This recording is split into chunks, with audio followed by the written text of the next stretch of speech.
Hi అండి అందరికీ అందరూ ఎలా ఉన్నారు? నేనైతే బాగున్నానండి. మీరు కూడా బాగుండాలని మనస్ఫూర్తిగా కోరుకుంటున్నానండి. ఈ రోజు వీడియోలో పచ్చి అరటికాయలతో ఒక పొడి అనేది ప్రిపేర్ చేసుకుందామండి. ఇది చాలా బాగుంటుంది, సింపుల్గా ప్రిపేర్ చేసుకోవచ్చు. ఫస్ట్ అయితే 2 పచ్చి అరటికాయలు తీసుకున్నాను. స్టవ్ ఆన్ చేసి స్టవ్ మీద ఇవి పూర్తిగా నల్లగా అయ్యేంత వరకు కాల్చుకోవాలండి. వీడియోలో చూడండి ఫ్రెండ్స్ ఎలా కాల్చుకుంటాను అన్నది. ఇలా అరటికాయలు అన్ని సైడ్లు నల్లగా కాలిన తర్వాత దీన్ని ఒక గిన్నెలోకి తీసుకుందాము. ఇప్పుడు ఇదే స్టవ్ మీద ఒక చిన్న పెనం పెట్టుకున్నానండి. పెనంలోకి 1 టేబుల్ స్పూన్ అంత నూనె వేసుకున్నాను.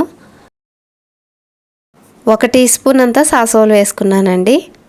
దీంట్లోకి 1 టేబుల్ స్పూన్ అంత శనగబ్యాళ్ళు, 1 టేబుల్ స్పూన్ అంత కందిపప్పు, 1 టేబుల్ స్పూన్ అంత మినప్పప్పు వేసుకున్నానండి. దీన్ని కొంచెం కలర్ చేంజ్ అయ్యేంత వరకు వేయించుకుందాము. ఇప్పుడు దీంట్లోకి 2-3 చిటికెడంతా ఇంగువ వేసుకుంటున్నానండి. ఇంగువ వేసుకున్న తర్వాత దీన్ని ఒకసారి కలిపేసేసి దీంట్లోకి మీ కారానికి తగినట్లు ఎండుమిర్చి వేసుకోవాలండి. నేనైతే 4 ఎండుమిర్చి వేసుకున్నాను. ఇలా కలర్ చేంజ్ అయ్యేంత వరకు వేయించుకోవాలా. ఇప్పుడు స్టవ్ ఆఫ్ చేసి వీటిని పక్కన పెట్టుకునేద్దామండి. ఇప్పుడు నేను ముందుగా ప్రిపేర్ చేసి పెట్టుకున్నటువంటి అరటికాయలు కొంచెం చల్లగా అయినాయండి. ఇప్పుడు దీనిపైన ఉన్నటువంటి స్కిన్ రిమూవ్ చేసేస్తాను. ఇలాగే 2 అరటికాయల పైన ఉన్నటువంటి స్కిన్ రిమూవ్ చేసేసి ఇక్కడ చూడండి ఫ్రెండ్స్, ఇలా స్కిన్ రిమూవ్ చేసిన తర్వాత దీన్ని ఒకసారి కడిగేసేసి ఈ అరటికాయలని సన్నగా తురుముకోవాలండి. ఇక్కడ వీడియోలో చూడండి ఫ్రెండ్స్, ఇలా తురుముకోవాలి. ఇలాగే 2 అరటికాయలని తురుముకుండేద్దాము.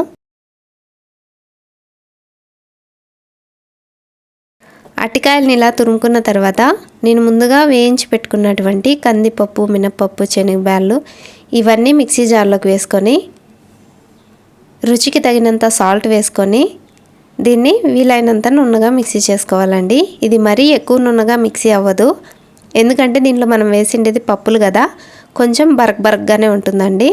వీడియోలో చూడండి ఫ్రెండ్స్, ఇలా మిక్సీ చేసుకొని ఇప్పుడు నేను తురిమి పెట్టుకున్నటువంటి అరటికాయ మిశ్రమంలోకి ఈ మిశ్రమాన్ని వేసేసి దీన్ని బాగా కలిపేసి వేడి అన్నంలోకి నెయ్యి వేసుకొని ఈ అరటికాయ పొడి వేసుకొని తింటే చాలా బాగుంటుందండి. మీరు ఒకసారి ట్రై చేయండి ఫ్రెండ్స్. మీరు కూడా చేసుకొని మీకు ఎలా కుదిరిందని కామెంట్ సెక్షన్లో కామెంట్ చేయండి. ఈ వీడియో మీకు నచ్చినట్లయితే లైక్ చేయండి. ఇలాంటి మరెన్నో వీడియోస్ కోసం ప్లీజ్ నా ఛానల్ని సబ్స్క్రైబ్ చేసుకోండి. మళ్ళీ వచ్చే వీడియోలో కలుద్దాం. అంతవరకు bye, take care. Thanks for watching.